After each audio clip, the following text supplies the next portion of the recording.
Hi, എനിക്ക് ഇൻസ്റ്റാഗ്രാമിലും ഫേസ്ബുക്കിലൊക്കെ പേഴ്സണലായിട്ട് ഏറ്റവും കൂടുതൽ വരുന്ന മെസ്സേജസ് എന്താണെന്നറിയോ? ദിവ്യ, ഒരിക്കലും ഹെയർ കട്ട് ചെയ്യരുത്, അല്ലെങ്കിൽ ഹെയറിൽ ചേഞ്ചസ് ഒന്നും വരുത്തരുതെന്നാ. പക്ഷെ ഇടയ്ക്ക് നമ്മൾ എല്ലാവരും ഒരു ചേഞ്ച് ആഗ്രഹിക്കൂലേ? അങ്ങനെ ഞാൻ ഇന്ന് എത്തിയിട്ടുള്ളത് കുന്നമംഗലത്തുള്ള റൊസാരിയോ പാർലറിലാണ് കേട്ടോ. നിങ്ങൾക്ക് തോന്നിയിട്ടുണ്ടോ, നമ്മൾ ചില സ്ഥലത്ത് നിന്ന് ഹെയർ കട്ട് ചെയ്ത് കഴിഞ്ഞാൽ ഗ്രോത്ത് വരാൻ പ്രയാസമായിരിക്കും, പക്ഷെ ചിലർ കട്ട് ചെയ്യുന്ന സമയത്ത് നമുക്ക് പെട്ടെന്ന് ഗ്രോത്ത് വരും അല്ലെ? ഹെയർ എപ്പോഴും നമ്മൾ ട്രസ്റ്റ് ചെയ്യുന്ന ഒരു സ്ഥലത്ത് കൊണ്ട് മേക്ക് ഓവർ ചെയ്യാനായിരിക്കില്ല ആഗ്രഹിക്കാം. അതാണ് കേട്ടോ ഞാൻ ഇന്ന് ഇവിടെ എത്തിയിട്ടുള്ളത്.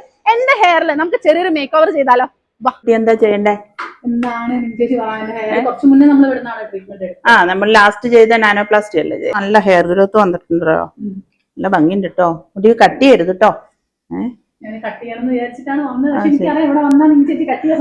ഇപ്പോഴും നമുക്ക് എന്താ ചെയ്യേണ്ടത്? നമുക്ക് ബിബിനോട് ചോദിക്കാം. ബിബിന് ആണ് ഇവിടുത്തെ ഹെയറിന്റെ സർവീസ് സ്പെഷ്യലിസ്റ്റ് ആണ്. ബിബിന് ഇതിന് എന്താ ചെയ്യാൻ പറ്റുക? നാനോപ്ലാസ്റ്റി ചെയ്തിട്ട് എത്ര നാളായി? നാനോപ്ലാസ്റ്റി 1 year ആവും. 8 മാസമൊക്കെ കഴിഞ്ഞു അല്ലേ? നാനോപ്ലാസ്റ്റി ചെയ്യുന്നതിന് മുമ്പല്ലേ നിങ്ങൾ കളർ കൊടുത്തിട്ടുള്ള മുടിയിൽ? ഓൾറെഡി നാനോപ്ലാസ്റ്റി ചെയ്ത മുടിയും കെമിക്കൽ ട്രീറ്റ് അതായത് കളർ ചെയ്ത ഹെയർ ആയതുകൊണ്ട് ആ മുടിയിൽ നാനോപ്ലാസ്റ്റി ചെയ്യുമ്പോൾ ഹെയർ കുറച്ചുകൂടെ തിന്നായി പോകാൻ ചാൻസ് കൂടുതലാണ്.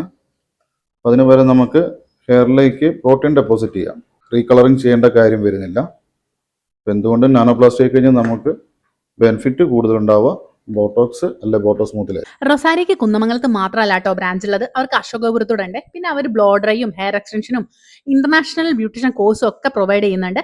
എന്റെ ഹെയറിന്റെ ഫൈനൽ ലുക്കും നമുക്ക് നോക്കിയാലോ?